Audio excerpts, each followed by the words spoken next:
갈라디아서 6장 9절 10절 같이 함께 합독하겠습니다. 신약성경 309페이지 갈라디아서 6장 9절 10절입니다. 시작. 우리가 선을 행하되 낙심하지 말지니 포기하지 아니하면 때가 이름에 거두리라. 그러므로 우리는 기회 있는 대로 모든 이에게 착한 일을 하되 더욱 믿음의 가정들에게 할지니라. 한 번 더 읽겠습니다. 시작. 우리가 선을 행하되 낙심하지 말지니 포기하지 아니하면 때가 이름에 거두리라. 그러므로 우리는 기회 있는 대로 모든 이에게 착한 일을 하되 더욱 믿음의 가정들에게 할지니라. 아멘. 이 본문 말씀을 가지고 제목 한번 큰 소리로 읽어볼까요? 시작. 아멘. 우리 위더스 워십이 하루하루 이렇게 막 성장하고 있는 모습이 너무나도 기대가 되고, 특별히 돌아오는 토요일 날 귀한 예배를 교단 차원에서 우리 위더스가 인도하게 되었는데, 우리 교회가 정말 열방의 예배를 회복시키는 데 쓰임받는 그런 교회가 됐으면 좋겠어요. 이번에 또 2월에 유럽의 라이프치히 교회, 니콜라이 교회랑 그 다음에 개혁교회, 우리 라이프치히 교회가 함께 예배드리는 그 교회에서 또 우리가 음악축제, 찬양축제 하잖아요. 그것처럼 또 청소년, 청년 집회들을 인도하면서 또 여러 가지 기획들을 하고 있어요, 우리 위더스가.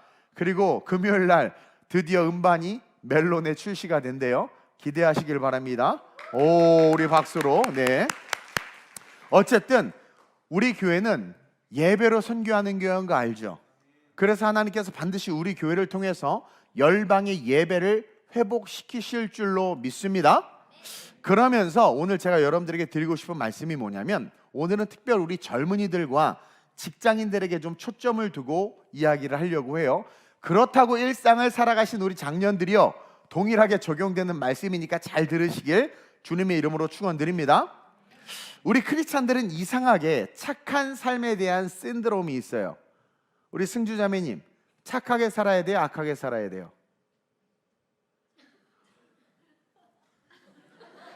헷갈려? 딴 생각하고 있었어요? 나도 독일 안 가고 위더스 워십 할까 막 이 생각하고 있었나? 착하게, 경원아, 착하게 살아야 돼? 악하게 살아야 돼? 당연히 착하게 살아야 돼. 왜 머뭇대? 뭔가 그게 틀린 대답 같지? 아, 착하게 살아야 돼. 근데요, 여러분 그거 아세요? 우리 크리스찬들은 이상하게 착한 삶에 대한 신드롬을 갖고 있단 말이에요. 이게 의학적으로는 착한 아이 신드롬 혹은 착한 아이 증후군이라고 하는데, 이는 다른 사람들에게 착한 이미지, 착한 사람으로 보여야 한다는 그러한 무의식적인 강박이 우리에게 있는 거예요, 우리 크리스찬들. 강연아, 그래 안 그래? 근데 착하게 살아, 악하게 살아? 대답하지 마, 부담스러워. 보세요, 착하게 살아야 돼. 누가 너 착하게 살아! 압박을 안 해. 근데 막 착하게 살아야 될 것 같고, 그렇죠? 착한 일을 해야 될 것 같은 거예요. 여러분 직장에서 그러잖아요. 아, 내가 크리스천인데 이러면 안 되지. 지인아, 그래 안 그래? 크리스찬이고 뭐고 이씨 부장님이고 사장님이고 막 이래? 아, 나 크리스찬인데 그래 내가 양보해야지. 아우, 저거 아무도 안 치우네. 아, 내가 치워야지. 그래요 안 그래요? 진짜 이것들이 정말 은혜를 떨어졌나. 그리고 여러분들 보세요. 뭐 어떤 상황에서든 아니 내가 본을 보여야지. 아, 착하게 살아야지. 그런 생각들이 우리 유미야 있지? 사회초년생. 그렇죠? 근데 그래서 내가 착하게 살아야지. 나 크리스찬이니까 본을 보여야지. 그러면서 열심히 착하게 살고 본을 보이는 그 삶이 신바람 나고 신이 나면 행복하면 괜찮아. 근데 그래요, 직장에서? 착한 일을 하고 선을 베풀고 막 자기가 솔선수범하고 헌신하는데 왠지 호구된 것 같고, 그리고 막 힘들고, 왜 나만 이래야 돼? 막 그러면 쟤도 교회 다니는 것 같은데 막 그러면서 불평 불만이 생긴단 말이에요. 그러니까 여러분들이 착하게 살고 살아야 된다는 걸 알아서 그렇게 사는 것이 기쁘고, 그것이 아무런 장애가 되지 않고 그게 오히려 행복하다면 좋아. 근데 우리는 그러지 않는단 말이에요.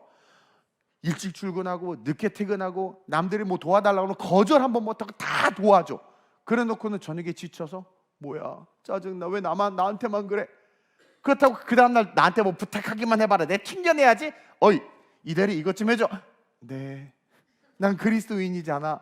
막 이래가지고 여러분들 영혼이 골마 터져 죽잖아. 그게 과연 착한 일일까요?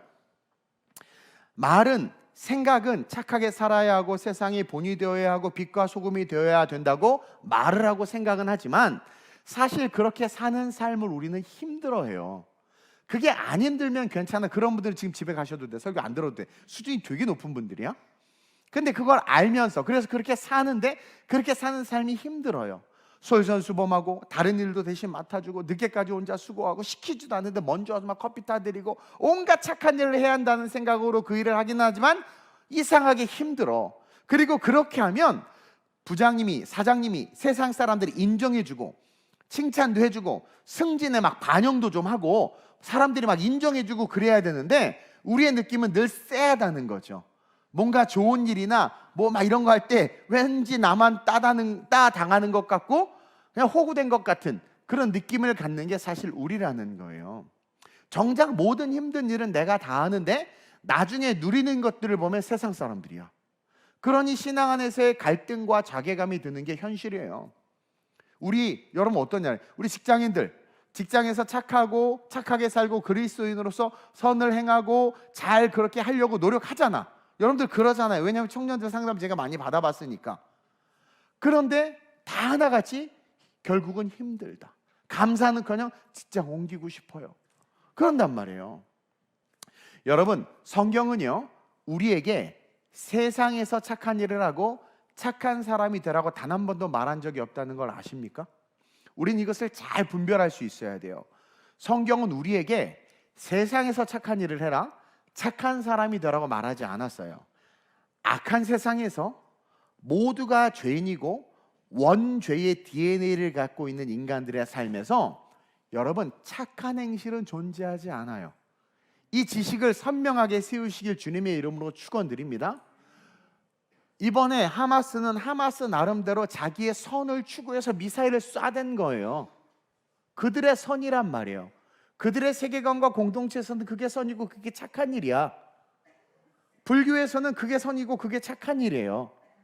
근데 그게 선이고 착한 일이냔 말이에요. 또 우리 기독교가 선하고 착하다고 말하는 것들, 전도하고 선교하는 것들을 상대방에서는 뭐라고 말합니까? 정복이다, 이기주의다라고 말해. 그러니까 세상의 관점에서 선은 없어요. 착한 행실은 존재하지, 인간의 삶에서 착한 행실은 존재하지 않아요. 그리고 흔히 착하다고 하는 행동에 대해서도 악한 세상은 절대 그것을 알아주거나 인정해주거나 혜택을 주지 않아. 저는 우리 직장인들과 우리 크리스천들이 선명한 지식과 지혜를 가지고 이 성경적 세계관을 가지고 이 악한 세상을 지혜롭게 살았으면 좋겠다라는 거예요. 그러기 위해선 착하게 산다는 의미를 정확하게 알고 성경적으로 착하게 사는 진짜 신바람나고 행복한 삶이 되시길 주님의 이름으로 축원드립니다. 그러기 위해선 첫째로 시작. 자, 여러분들이 착하게 산다는 것은 부장님의 일을 대신 감당해주고 남보다 더 일찍 출근해서 청소를 하고 나는 싫은데 남이 나를 그리스도인으로 보니까 억지로 나를 복종시켜서 그렇게 그들을 보기에 좋은 삶을 사는 건 착하게 사는 게 아니에요. 그거는 위선이고 교만이고 오만이라는 거죠. 그리고 악한 그들은 벌써 알아. 그게 진짜 네가 아닌 거. 너가 그리스도인이기 때문에 그렇게 억지로 하는 게 보여요. 인정받지 못한단 말이에요. 그러니까 우리만 계속 호구되고 있는 거야. 여러분, 주님이 승천하시면서 함께 오신 그 성령에 대해서 우리에게 뭐라고 말씀하시냐면 성령이 오는 것이 너에게 유익하다. 다시 말해서 성령은 예수 믿는 사람들에게 유익을 주기 위함이에요. 믿지 않는 자들하고는 아무 상관없어요. 믿지 않는 자들에게는 유익이 아니라 성령은 심판입니다. 그렇다면 믿는 우리에게 성령이 오는 것이 유익이라고 말씀하셨는데 그 유익이 뭐냐라는 거예요. 그 유익이 바로 살아가는 삶에 대한 승리예요. 그러니까 성령이 오셔서 성령을 받으면 성령의 감동대로 살아가면 우리에게는 유익이 와요. 그 유익이 뭐다? 승리다. 요한복음 16장 7절에서 8절입니다. 시작. 그러나 내가 너희에게 실상을 말하노니 내가 떠나가는 것이 너희에게 유익이다. 자, 예수님이 떠나가는 게 우리에게 유익하다. 계속 내가 떠나가지 아니하면 보혜사가 너희에게로 오시지 아니할 것이요 가면 내가 그를 너희에게로 보내리니 그가 와서 죄에 대해서 의에 대해서 심판에 대하여 세상을 책망하시리라. 그러니까 이 악한 세상에 대해서 우리가 착하지도 않고 성화되지도 않고 거룩하지도 않은데 관념과 이성적으로 지식과 철학적으로 그리스도인들은 그래야 된다라는 강박으로 착한 아이 신드롬으로 살아가는 것에 대해서 우리의 삶에 아무런 유익이 되지 않아요. 그것은 절대로 선이 아니라는 거예요. 그리고 이 악한 세상은 심판받아야 될 세상이고 성령님은 그들을 책망하십니다. 믿지 않는 자들에게는 책망하신단 말이에요. 그러니까 그들은 다 심판받아야 될 자들인데 그 성령이 믿는 우리에게는 유익하다라는 거야. 유익하다라는 거예요. 자, 우리가 이 세상에서 신앙의 삶을 사는 것이 행복해요, 괴로워요? 솔직히 말해봐. 괴롭지. 고마워. 정직하게 말해줘서 누구라고 말은 안 할게. 괴로워. 그리고 그렇게 괴롭고 힘든데 그게 유익이래. 유익이래. 여러분, 우리가 오해하고 있는 게 한 가지가 있는데, 여러분 진짜 리얼 성령으로 살아가잖아요. 그러면 괴로움도 힘듦도 그 사람에게는 전혀 문제가 되지 않는다는 거. 근데 여러분들은 괴로움과 힘듦이 문제가 되어야 한대요. 그치. 그러면 뭐가 없는 거야? 찐 성령으로 살아가지 않는 거야. 찐 성령으로 살아가지 않는데 학과에서 학교에서 진짜 착한 척을 하려니 미쳐버리는 거예요. 괴로운 거야. 네. 자, 다시 말해서 우리가 유익하다는 것의 근거, 내가 떠나가는 것이 너희에게 유익하다는 것의 근거가 성령이죠. 그분이 오시는 것이 우리에게 유익이다. 그것은 뭐냐면 그분이 오셔서 우리를 이끌어 주신다고 했는데, 즉 유익한 삶은 성령의 감동대로 성령이 이끄는 대로 살아가는 삶이 유익한 삶이다. 그래서 바울은 성령에 이끌려서 40에서 하나 감한 매를 맞기도 하고 죄도 없는데 감옥에 갇히기도 했단 말이에요. 그것처럼 성령에 이끌리는 삶의 그냥 현상만 보면 감옥에 갇히고 두들겨 맞았어요. 그에게는 괴로움이고 두려움이고 고통인데 바울이 뭐라고 그래요? 고난이 내게 유익이다 그래. 그러니까 우리가 봤을 때는 고난인데 성령의 이끌림에 받아 그 현장에 있는 바울은 뭐라고 표현하냐면 기쁨이다, 유익이다라고 말하는 거예요. 유익이다. 고난이 내게 유익이다. 아버지의 뜻대로 내가 살아가는 삶을 사니까 솔직히 말하면 그 고난이 나에겐 고난이 아닌 거야. 이게 기독교의 능력이에요.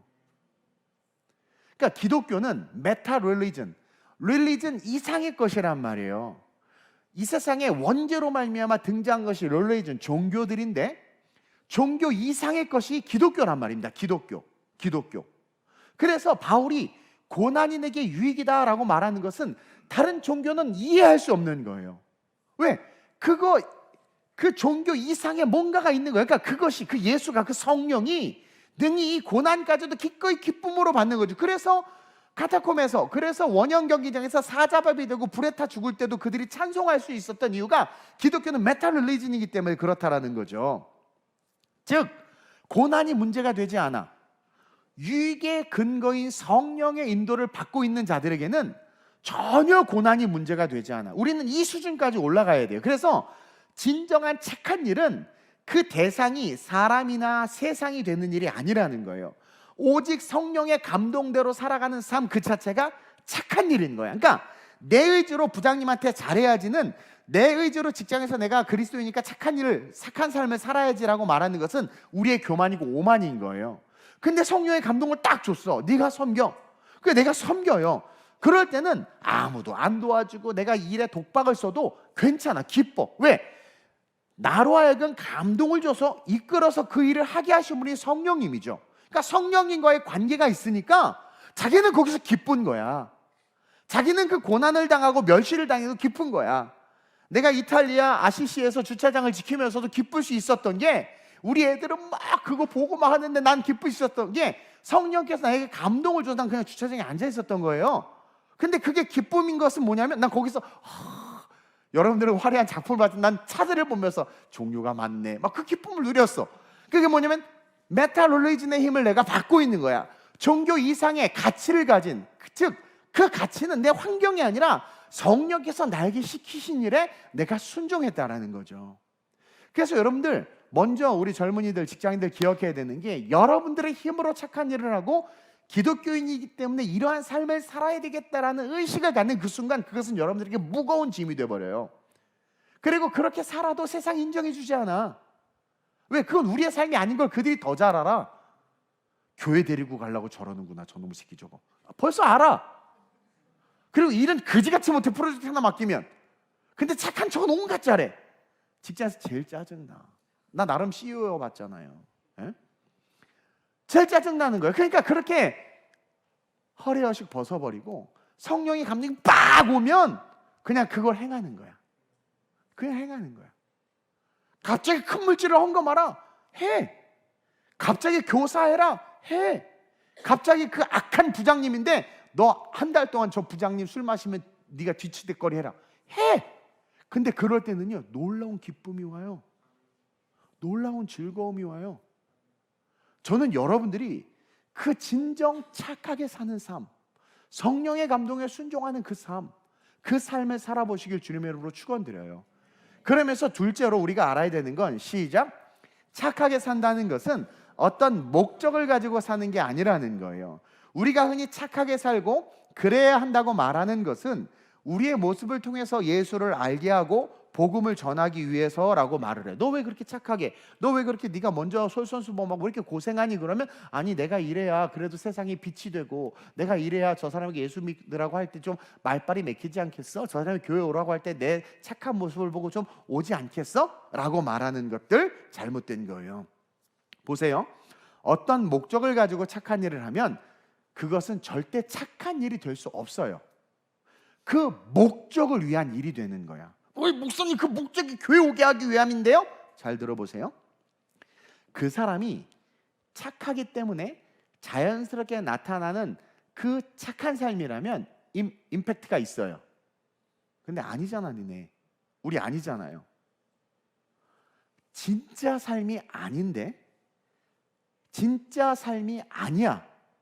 근데 내가 그리스도인이니까, 전도해야 되니까, 그래도 착하게 살아야 된다고 하니까 가짜로 착하게 사는 거죠. 그 목적이 그리스도를 증거하기 위함이고 전도하기 위함이라고 말을 합니다. 근데요, 악한 세상은 그것을 정확하게 뚫어봅니다. 여러분, 우리가 욕먹는 이유가 뭐예요? 기독교가 교회에서는 그렇게 착한 것처럼, 선한 것처럼 찬양하고, 집사님, 형제님, 할렐루야 하면 주여 막 이러고 기도하고 예배하는데, 막상 콩나물 살 때, 마트에서 계산할 때, 뭐 할 때, 부딪힐 때 이렇게 밀어요. 막 살잖아. 그래서 세상 사람들이 기독교를, 교회를 멀리 이렇게 한참 보니까 저들은 지들끼리는 되게 사랑하고 섬기고 막 그러는데, 세상에서는 완전히 가짜인 거예요. 주차장 나가면서부터 싸우잖아요. 그러니까 세상 사람들 눈에는 목적을 가지고 하는 착한 일을 절대로 선하게 보지 않아요. 왜? 이 세상 자체가 여러분 악합니다. 그 사람이 원래 착한 사람이 아닌데 자기가 전도하고 교회 가게 하려고 착하게 구는 것에 대해서 겉으로는 칭찬할지 모르지만, 생각해봐요. 교회 따라오든가요? 절대로 안 따라옵니다. 그런 사람 절대 안 따라와요. 그 사람이 진짜 그 착하게 사는 삶이 몸에 배서 그것이 목적을 위한 착한 일이 아니라 그냥 그 사람 본연의 모습이야. 물이 흘리면 자기가 닦고, 커피 떨어지면 지가 사비로면 자기 그냥 알아서 그냥 사나. 누가 시키지도 않고, 아유, 이걸 내가 커피를 채워놓으면 부장님이 나 이뻐하고 교회 오겠지. 이게 아니라 비었네, 채워. 그냥 뭐 하다 보니까 그거 제가 할게요. 그냥. 그럼 누가 봐도 몸에 밴 게 보이거든요. 그러면 그 사람의 말과 행동은 영향력이 있어요. 그래서 따라간단 말이에요. 근데 우리 크리스찬들, 특히 직장인들과 젊은이들이 전도가 안 된다고 말하는 이유가, 여러분들이 전도라는 목적으로 가짜 착한 삶을 사니까 안 되는 거라는 거야. 어떤 목적으로 우리가 다가가고 어떤 목적으로 착한 척 하는지, 그래서 속으로, 뒤로, 심지어 세상 사람들이 경멸하는 거야. 그 목적을 아니까. 네가 진짜가 아닌데 가짜로 나에게 뭔가를, 임팩트를 주려고 한다는 걸 아는 거죠. 만약에 세상 사람들과 직장 동료들을 여러분들이 전도하고 싶다면 굳이 착하지 않은데 착한 척, 일 다 해주고 심부름해주고 헌신하면서 호구 취급 당하지 말고 진짜 직장 사람들, 세상 사람들 전도하고 싶으면 그냥 당당하게 가서 예수 믿으라고 말하면 돼요. 우리의 꼬라지하고 상관없이 당당하게 가서 교회 가서 권면하면 돼. 이 심플한 진리를 배우시기를 바래요. 전도하고 싶어서 착하게 사는 것 자체도 오만이고 교만인 거 아십니까? 왜? 자기를 속이는 것이 되기 때문에. 되게 수준 높은 얘기를 하고 있는 거예요, 여러분. 그리고 직장에서 억지로 착한 일 하면서 인정받고 본이 되려고 할 필요 없어요. 직장에서는 성과로 말하는 거야. 성실로 말하는 거예요. 그러니까 실력으로 인정받는 것이 직장이지, 착하고 선하고 내가 누구누구의 아들이고 뭐 이런 걸로 인정받는 거 아니에요. 그래서 절대 착하게 살고 착한 일을 하는 것이 어떤 목적을 위한 일이 되지 말고 삶이 되도록 해야 되는데, 그것을 도와주시는 분이 홀리 스피릿 성령인 거예요. 그래서 성령님이 딱, 나는 이제 머슴의 은사를 좀 받았잖아요. 성령님이 딱 이 마음에 양반의 은사를 주시지 말이야. 그래서 어딜 가도 그냥 항상 섬기게 돼. 목사님들 모임에 가도 항상 보면 뭘 나르고 따르는 건 나야. 그때 어떤 목사님이 이 목사 이제 그래도 그렇지, 그럴 위치 아니야. 그래도 내 알아. 그럼 가만히 있다가도 하면 먼저 움직여. 그러니까 이게 머슴의 은사야. 그러니까 누가 봐도 아는 거예요. 저 인간은 저게 삶인 거죠. 이해돼요? 그런 삶이 돼요. 그러니까 여러분들이 자꾸 여러분들이 가면을 쓰고 억지로 이렇게 하다 보니까 결국 여러분들의 심령은 계속 험블하트가 되는 거예요. 그렇기 때문에 착한 일은 목적을 가지고 하는 것이 아니라 착한 일은 뭐예요? 성령의 감동에 순종하는 겁니다. 때로는 성령이요, 착한 일, 우리가 생각하는 이성과 지식에서 착한 일이라고 말할 수 없는 걸 시키기도 해요. 근데 그걸 하는 거, 그게 착한 일이에요. 이해하세요? 우리는 거짓말 하는 것을 나쁘다고 말하지만 때로는 거짓말이 선이 될 때도 있어요. 그리고 정직하게 말하는 게 악이 될 때도 있는 거야. 그러니까 세상에는 옳고 그름이 없어. 정말 옳고 그름은 뭐예요? 말씀과 성령의 인도하심을 쫓아가는 것이다. 정말 전도를 하고 싶으면 가서 전하라고 하니까 그냥 부장님 저랑 같이 교회 나가시죠? 일이나 잘해 임마. 저는 원래 일을 못하잖아요. 그게 나예요. 근데 나 부장님 너무 사랑하니까 전도하고 싶어요. 일이나 잘하라니까 뭐 그건 부장님 도와주시면 되고요. 그럼 갑시다. 막 차라리 그게 낫지. 그냥 착한 척 이쁜 척만 해다가 일은 그지같이 하면서 뭐 일이 왜 이렇게 됐지? 막 그래서 막 정말 짜증나. 기독교인이 고문관이 된다는 말이 난 너무 싫었어요. 직장에서 조그만 힘든 일 있으면 주님 나에게 고난만 주시. 네가 만드는 고난이 무슨 주님이 주셔. 지가 일 못해놓고 고난 받아놓고는. 주님은 나를 항상 이렇게 실직의 아픔을 자꾸 주신 이유가 뭘까? 실직의 아픔을 주님이 왜 주시니? 구원하기도 바빠 죽겠는데 네가 실직하는 거야. 네가. 그러니까 오해하지 말라는 거예요. 학교에서든 직장에서든 여러분들은 성령의 감동대로 행하면 되는 거고, 학교에서나 직장에서는 어디서나 실력과 열매로 인정받아야 되는 것이고, 억지로 착한 일을 통해서 뭔가 선을 드러낸다? 그건 성경적이지 않다라는 거예요. 악한 세상에서 착한 것은 없어요. 그리고 내가 생각하는 그 착한 것은 내 지식과 경험과 경륜과 바운더리 안에서만 착한 거야. 이해돼요? 누가 그러잖아. 아니 이 사람 이렇게 도와줘야 됩니다. 그 사람의 관점에서는 그 도와주는 게 착한 거예요. 그러나 조금만 더 거시적인 관점에서 보면 그것보다 더 좋은 일이 있고 그것이 착한 일이 아닌 것을 알 수도 있단 말이에요. 이해돼요? 자, 지금 전쟁이 일어났으니까 말하지만 해방주의 신학이 한참 대한민국을 휩쓴 적이 있었습니다. 해방주의. 저도 해방주의 신학을 공부했는데 그 해방주의 신학자들의 특징은 억압당하고 억제당하는 불쌍한 백성들 우리가 구원해야 된다. 그들 해방시켜야 된다. 하나님은 우리에게 복음을 주신 것은 압제자들부터 압제당한 자들 해방시켜야 된다. 그래서 그 해방 신학자들이 뭘 했냐면 M16을 수천 정을 사가지고 아프리카에 줬단 말이에요. 왜? 그들에게 무기를 지원해서 그들이 그 억압으로부터 해방될 수 있게 해달라고. 그들에게는 그게 너무나 착한 일인 거야. 근데 착한 일입니까? 여러분, 착한 일은요 성령의 인도함을 따르는 거예요. 그래서 예수님이 그토록 강조한 게 성령의 충만함을 받으라. 예루살렘을 떠나지 마. 너희들이 잡혀 죽어도 예루살렘 떠나지 마. 약속하신 것을 받으라는 거야. 근데 오늘날 방언 기도하지 말라는 사람들, 너무나 고상들해 주시고 지식들이 많아져서 성령의 은사를 사모하지 말라고 하는 사람들, 너무나 지식적인 설교들을 합니다. 여러분, 지식으로 우리 구원받지 못해요. 우리는 지식이 아니라 말씀으로 구원받는 겁니다. 성령 받으라고 했고 성령의 인도함을 따르라고 했고 그게 사도행전 교회의 역사의 시작이자 끝입니다. 따라서 진정한 착한 일은 성령을 쫓아가는 것이다. 만약에 세상의 착한 일의 관점으로 보면 하나님이 행하는 것은 다 악한 일이야. 다 안 좋은 일, 막 죽였잖아요. 막 칼로 죽이고 막 하나님 스스로가 딱 지지를 다 삼켜버리고. 그럼 그게 선입니까? 네, 선이에요. 이미 우리는 다 죽어야 될 존재들이거든. 그러니까 우리는 분명하게 창조와 원죄, 예수로 말미암아 회복된 그 회복에 대한 이 세 가지 고리를 놓치지 말고 세상을 볼 수 있어야 돼요. 창조됐지만 타락해서 다 죽을 수밖에 없는 우리에게 예수를 주셨고 예수를 주심으로 하면 우리는 예수의 종이란 말입니다. 그리고 그 예수의 종이기 때문에 예수께서 성령을 우리에게 주셔서 성령을 따르라고 했다면 그 따르는 것이 우리에게 진정한 선이라는 거죠. 그래서 여러분들의 의지가 말씀과 성령에 함몰될 때 그 안에서 싹 트는 것은 뭐다? 진정한 착한 일을 행할 수 있는 이 시대의 빛과 소금인 거예요. 그것을 기억하시고 여러분들의 삶을 새롭게 리뉴얼했으면 좋겠어요. 그러면서 이제 결론적으로 시작. 진짜 착하게 산다는 것은 사랑하는 거예요. 사랑하는 거. 전에도 가르쳐 드렸듯이 선한 일은 우리가 생각하는 착한 일이 아니라 이 말씀대로 살고 말씀대로 하는 일이 선한 일이라고 이야기했어요. 즉 앞에 언급한 것처럼 성령의 감동대로 하는 일이 선한 일이에요. 그리고 이 성경은 우리에게 결론적으로 뭐라고 말하고 있냐면 사랑하라고 말하고 있어요. 그래서 진짜 착한 일은 사랑하는 거예요. 그래서 정말 사랑하면 이해타산을 따지지 않고 헌신해요. 제가 예수님을 진짜 사랑하니까 이해타산이나 내 유익을 따지지 않고 올인했던 것처럼 진짜 사랑하면 행하는 그 모든 일들이 착한 일이 되는 거예요.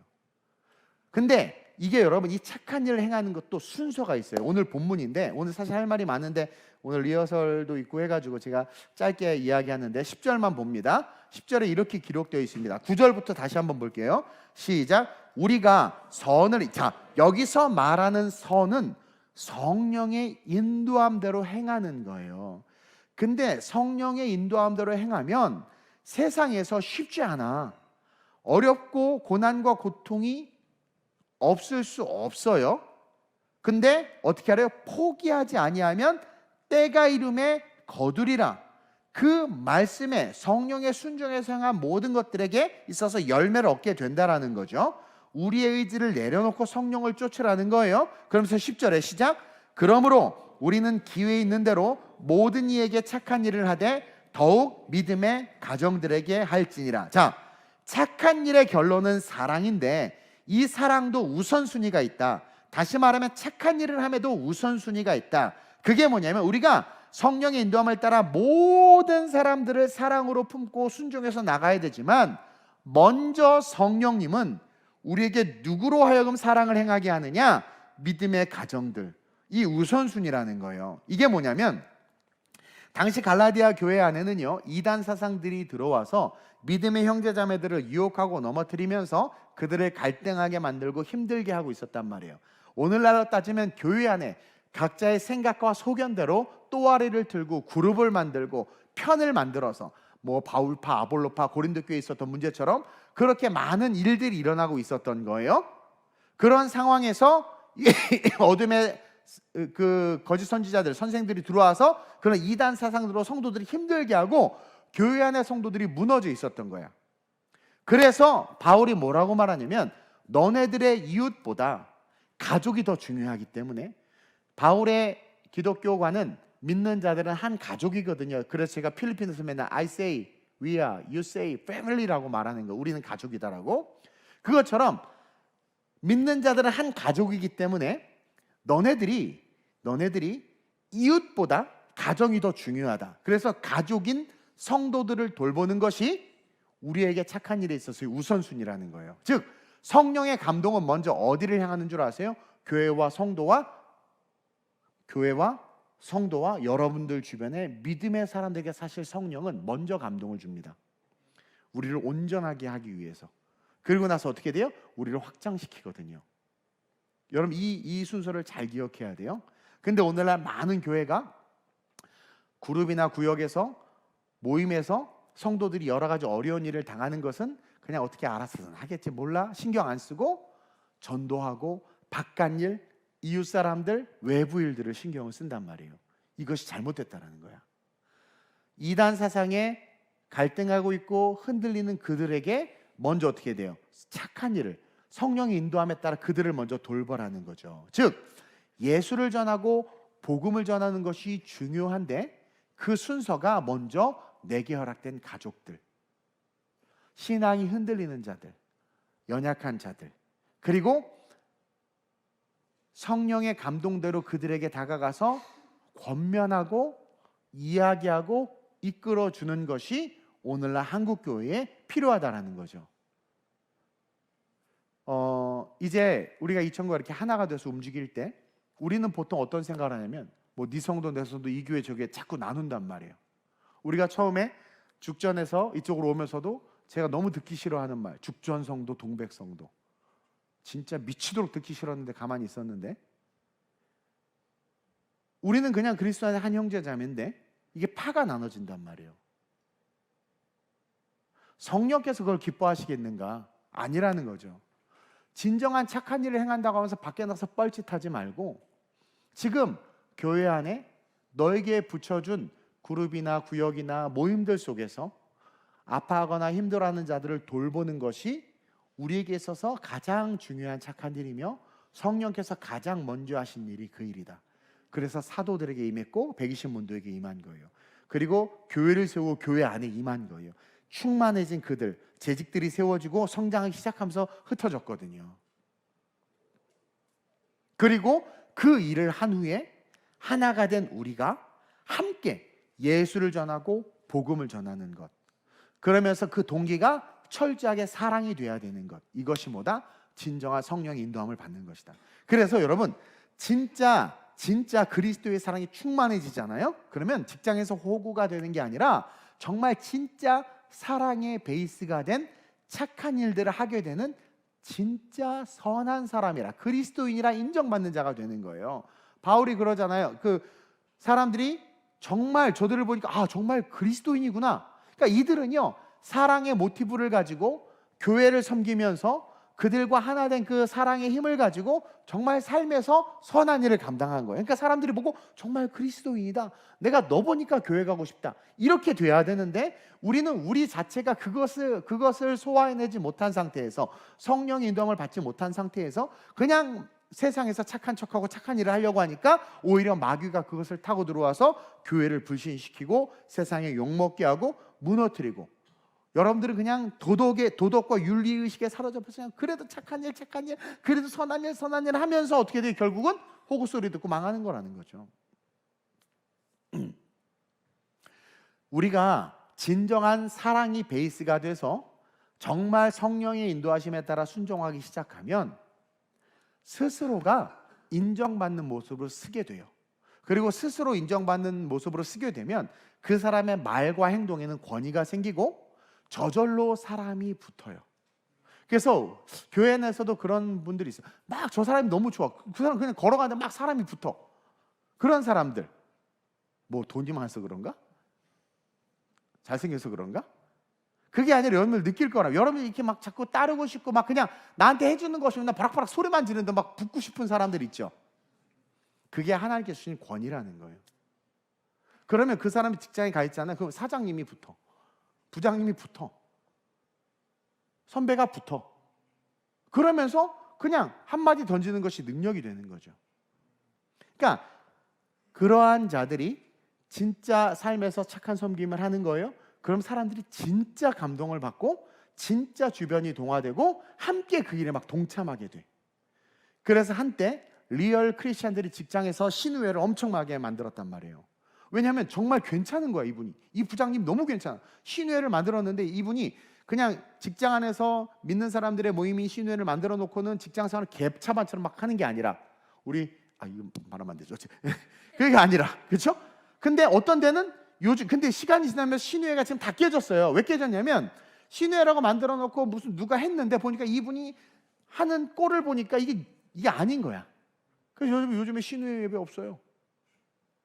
신우회 예배가 다 사라져 버렸어. 본이 안 되는 거야. 가짜로 착한 일을 하니까.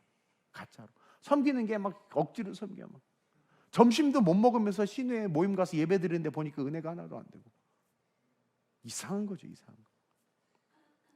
근데 진짜가 가서 움직이면 정말 일이 되는 거예요. 저는 여러분들이 마지막 때거든요. 지금 이때 진짜 능력 있는 그리스도인들이 됐으면 좋겠어요. 우리 직장인 그리고 우리 청년들 제발 세상에 호구되지 맙시다. 착하게 산다는 것이 무엇인지 분명히 깨닫고 여러분 성령의 감동대로 살아가야 돼요. 성령의 감동대로 살아가야 돼요. 기도하고 기도할 때 주시는 감동대로 살아가야 돼요. 근데 여러분 성령의 감동과 내 감동을 구별하는 법도 배워야 돼요. 성령의 감동은요 반드시 교회와 교회 공동체와 하나님 나라의 공동체에 유익을 줍니다.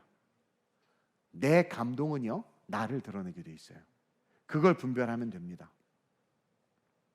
그래서 성령의 감동대로 하나님의 공동체를 세우고 하나님의 교회를 세우는 일에 여러분들이 쓰임 받을 뿐만 아니라 그렇게 성령의 감동대로 살아감으로 말미암아 세상에서 찐으로 사람들에게 복음을 전하고 영향력을 끼칠 수 있는 그런 자들이 됐으면 좋겠어요. 즉 목적을 가지고 착한 일 하지 맙시다. 세상에서는 실력과 능력으로 인정받으시길 주님의 이름으로 축원드려요. 실력과 능력으로 인정받아야 돼 제발. 그리고 오직 성령의 감동대로 순종하되 여러분 잘 들으세요. 믿음의 지체들에게 먼저 하세요. 착한 일을 먼저 믿음의 지체들에게 베풀고 믿음의 장성한 분량에 이르게 해야 되는 거예요. 어떤 분들이 저한테 그랬어요. 자기가 그 기아대책본부부터 시작해서 수많은 데 이렇게 그 물질을 흘려보낸대. 좋아요. 너무 훌륭해. 근데 예를 들어서 자기가 섬기는 교회에 어떠한 영역의 연약함들이 있어요. 근데 그러한 부분들에 대해서 전혀 관심도 없을 뿐만 아니라 신경도 안 쓰면서 오히려 자기가 외부에 막 이렇게 하는 것들에 대해서 예전에 그런 분이 있었죠. 자랑하는 것이 절대로 유익이 되지 않아. 결국은 떠났잖아요. 그러니까 자기를 위해서 자기를 드러내기 위해서 사는 신앙인들이 있다니까요. 성령의 감동은 어찌 됐든 나로 하여금 섬기기 위한 교회와 그 교회의 사역에 성령은요 착한 일을 쏟아붓게 하세요. 그래서 그 성령의 감동대로 순종하면 어떤 일이 일어납니까? 교회가 강해집니다. 성도가 강해집니다. 그리고 교회와 성도가 강해지면 뭘 하겠습니까? 그 교회와 성도가 주의 길을 예비하는 거죠. 약한 교회가 어떻게 하나님의 일들을 감당하고 약한 성도가 어떻게 어둠의 영들과 싸워서 영혼들을 구원하겠어요? 주님이 재림하는 순간 이 땅의 교회는 없어집니다. 다 들려 올라가기 때문에. 그러나 재림하는 그 순간까지 그 주님이 오실 길을 예비하는데 가장 강력하게 하나님이 쓰시는 것이 교회입니다. 근데 문제는 20년 안에 한국 교회 절반이 사라진다는 거죠. 이러한 이 시대 속에 저는 새로운 꿈을 좀 꾸고 있는 게 있어요. 나중에 여러분들에게 이야기할 겁니다. 그 교회들이 연합해서 하나님의 능력을 드러낼 수 있도록 우리 교회 성도들이 진정한 착한 일을 하는 리얼 크리스찬들로 성장했으면 좋겠어요. 오직 성령의 감동대로 순종하시고 믿음의 지체들에게 먼저, 우리 가족들에게 먼저 선한 일을 베풀고 그러면서 믿음의 장성한 분량에 이르러서 직장과 삶 속에서도 착한 일을 하려고 하는 게 아니라 그냥 직장과 삶에서 살아가는 삶 자체가 능력이 되는 그런 찐 성도님들 되시길 주님의 이름으로 축원드립니다. 오늘 이 시간 이 말씀을 놓고 기도합시다. 하나님, 내가 잘못된 세상의 관점으로 착하고 선하게 살려고 발버둥 쳤는데 그게 나를 얼마나 힘들게 했는지 하나님 깨닫습니다. 우리는 악한 세상에 억지로 착한 일 해야 될 필요 없습니다. 우리의 착한 일은 성령의 감동에 순종하는 것입니다. 그 일을 할 수 있는 내가 될 수 있게 해달라고. 또한 세상에서는 실력과 성실과 능력으로 인정받는 거예요. 하나님, 내가 세상에서도 인정받을 수 있도록 나 스스로를 세울 수 있는 힘과 능력 달라고. 그리고 내가 내 가족들, 우리 성도 교회 안에 성령의 감동대로 먼저 착한 일을 쏟아부어서 내가 작지만 우리 교회를, 우리 선교센터를, 우리 선교지 있는 교회를 강하게, 이 한국교회를 강하게 세우는데 쓰임받음으로 하나님의 나라를 확장하는데 하나님 나를 써달라고. 그래서 진정 그 착한 일을 통해서 양의 무리에 들고 그 착한 일을 통해서 하나님이 기억하는 그 일을 이 땅에서 새길 수 있는 존재로서 사라지는 그런 허무한 존재가 아니라 관계로서 하나님께서 기억하는 존재로 내 삶이 세워질 수 있게 해달라고 주님의 세 번 부르고 합심으로 전심으로 기도합니다. 주여, 주여, 주여. 하나님, 우리 젊은이들이, 우리 직장생활하는 우리 청년들이 하나님 그 직장과 삶의 영역 속에서 헷갈리지 않게 하여 주옵소서. 악한 세상, 악인들을 향하여 가식적인 선함은 하나님 비난거리가 될 수밖에 없습니다. 또한 그 악한 세상을 우리가 섬기고 돌보는 것이 먼저 하나님 우리에게 주신 뜻이 아님을 깨닫습니다. 하나님, 우리가 이 땅 가운데 착한 일을 한다는 것은 성령의 인도함에 순종하는 것입니다. 먼저 우리 모든 성도들이 성령을 사모하고 방언으로 기도하기를 사모하고 성령의 감동에 순종함으로 교회와 하나님의 나라를 세우는 일에 시간과 물질과 삶을 순종하여 내어놓을 수 있는 훈련하게 하시고, 그로 말미암아 성장한 그 장성한 분량을 통하여 살아가는 삶의 자리에 능력이 나타나고 열매가 나타나고 그 안에 그리스도의 사랑이 충만하여져서 그 사랑으로 세상을 섬기고 세상을 바꿀 수 있는 이 시대의 진정한 치유자들, 이 시대의 진정한 하나님 회복자들 될 수 있도록 주님께서 역사에 주시옵소서. 직장에서 연약함으로 넘어지지 말게 하시고 하나님 세상과 싸워 이길 수 있는 실력과 능력을 갖게 하여 주옵소서. 골리앗은 하나님의 도움으로만 무너진 것이 아니라 열심히 물맷돌을 훈련했던 다윗의 실력이 있었기 때문입니다. 다윗의 실력이 있었던 것처럼 우리에게도 실력이 있게 하시고 그 실력과 함께 성령의 충만을 통하여 이 세상을 바꾸고 하나님의 나라를 세우는 존귀하고 위대한 우리 청년들, 우리 그리스도인들 되게 하여 주옵소서. 할렐루야. 성령이여 임하여 주시옵소서. 성령이여 우리가 말씀대로 살게 하시고 성령대로 살아가게 하여 주옵소서. 오 성령이여, 우리가 성령의 이끄심에 순종하게 하여 주옵소서. 우리가 성령의 이끄심에, 성령의 인도하심에 하나님 순종하여 달려가게 하여 주옵소서. 믿음의 주여, 온전케 하신 이 예수가 우리의 주인 되게 하여 주옵소서.